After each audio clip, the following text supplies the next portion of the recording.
কেমন আছো তোমরা? আশা করি তোমরা সকলেই ভালো আছো। তোমাদেরকে ভালো রাখতে নিয়ে চলে আসলাম আবারও একটা দারুণ ভিডিও। এই মুহূর্তে আমি দাঁড়িয়ে রয়েছি নৈহাটিতে। আজকে তোমাদেরকে দেখাবো নৈহাটির বড় মার বিসর্জনের যে শোভাযাত্রা রয়েছে, মানে লক্ষ লক্ষ মানুষের সমাগম হয়ে থাকে আজকের দিনে। বেশি কথা বাড়াবো না, ভিডিওটা শুরু করবো। তোমরা এখনো অবধি যারা আমাকে চেনো না, আমি কৌশিক, তোমরা দেখছো আনকাট কৌশিক ইউটিউব চ্যানেল। চলো বন্ধুরা, বেশি কথা না বলে ভিডিওটা শুরু করা যায়। ঘড়িতে এখন প্রায় 2টোর কাছাকাছি। আমি দাঁড়িয়ে রয়েছি মা শান্তিময়ীর ঠিক সামনে। এই পাশটায় যেমন একদমই ভিড় নেই, আর এই দিকটার মধ্যে হিউজ পরিমাণে ভিড় রয়েছে, কারণ মায়ের মুখ এই দিকেই থাকবে। যদি একটু সামনের দিকে আমরা আস্তে আস্তে চলে যাই, দেখো এখানে হিউজ পরিমাণের ভিড় রয়েছে। আমি এই পাশ থেকে আসলাম আর চলে আসলাম মা শান্তিময়ীর ঠিক সামনে। মায়ের এখন ফুলের সাজ পরানো হচ্ছে, যেটা তোমাদেরকে আশা করি আমি দেখাতেই পারছি। যত আমরা সামনের দিকে এগিয়ে চলে যাচ্ছি, দেখো হিউজ পরিমাণে ভিড় রয়েছে এই পাশটার দিকে। এই পাশটা সেরকম একটা ভিড় নেই, যেটা তোমাদেরকে আশা করি আমি দেখাতে পারছি। আর বড় মার সামনে হিউজ পরিমাণে ভিড় রয়েছে, যেটা তোমাদেরকে দেখাই। দেখো আমি সামনে পর্যন্ত যাবো না, আমি এতটা পর্যন্ত যাবো এবং তোমাদেরকে দেখাবো। আর মাত্র 2 ঘন্টার অপেক্ষা, মা বেরাবেন বিসর্জনের পথে এবং তোমাদের সম্পূর্ণটা শেয়ার করব। ধীরে ধীরে চলে আসলাম বড় মার মন্দিরের ঠিক সামনে, আর মন্দিরের ঠিক এই পাশে রয়েছে বড় মার মূর্তি, যেটা তোমাদেরকে আশা করি আমি দেখাতেই পারছি। কালকে পর্যন্ত এই জায়গাগুলোর মধ্যে হিউজ পরিমাণে ভিড় ছিল, এখন যেমন তোমাদেরকে আশা করি দেখাতে পারছি মাঝামাঝি অংশে ফাঁকা রয়েছে, বাট এই পাশটার দিকে যেমন হিউজ পরিমাণে ভিড় রয়েছে। মায়ের এখন ফুলের সাজ আস্তে আস্তে করে পড়ানো হচ্ছে, যেটা তোমাদেরকেও আশা করি আমি এই জায়গাটা থেকে দেখাতেই পারছি। দেখো দারুণ লাগছে কিন্তু দেখতে, যেটা তোমাদেরকে আশা করি দেখাতেই পারছি। সামনে দিকে তোমাদের এক ঝলক আমি দেখালাম, বাট ওইদিকে আমি যেতে পারলাম না, হিউজ পরিমাণে ভিড় রয়েছে।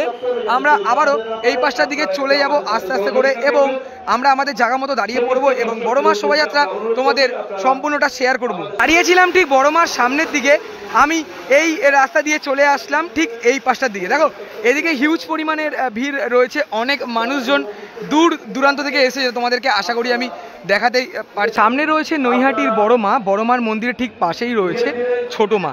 তোমাদেরও এক ঝলক আমি দেখাবো, বেশ দারুণ লাগছে দেখতে কিন্তু বন্ধুরা। চলে আসলাম নৈহাটির ছোট মার ঠিক সামনে, দেখো বেশ দারুণ লাগছে। আর দেখতে পাচ্ছ তোমরা কতটা সুন্দর লাগছে। বড় মার পরও আস্তে আস্তে ছোট মা চলে যাবে নিরঞ্জনের পথে। ধীরে ধীরে ছোট মা চলে যাচ্ছে বিসর্জনের পথে।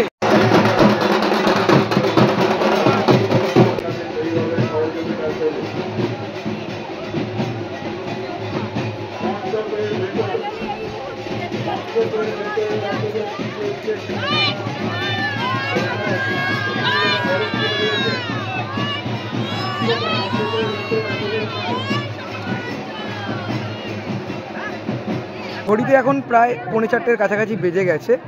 আর যদি তোমাদেরকে দেখাই, দেখো যত সময় যাচ্ছে ভিড়টা একবার তোমাদেরকে দেখাই, দেখো কতটা পরিমাণে ভিড় রয়েছে। অবশেষে প্রতীক্ষার অবসান, বড় মার ঘট আসছে।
বাড়ি থেকে বেরিয়েছি প্রায় 8টার সময়, আর এখন ঘড়িতে প্রায় 4:30-এর কাছাকাছি বাজতে যায়। মা বেরিয়ে গেছে।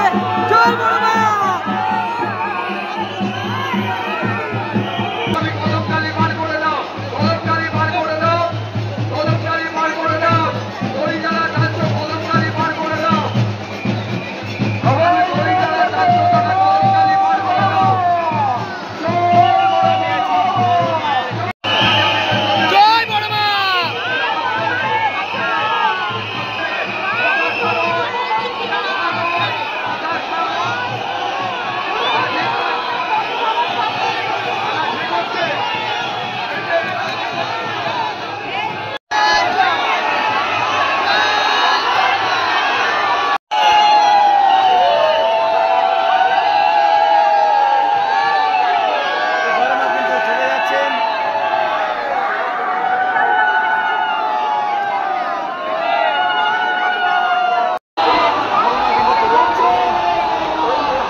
বললাম আমি সকাল 8টার সময় বাড়ি থেকে বেরিয়েছি, এখন প্রায় 5টার কাছাকাছি বাসতে যায়, তাই জন্য বসে পড়েছি, মানে পা প্রচুর পরিমাণে ব্যথা করছে।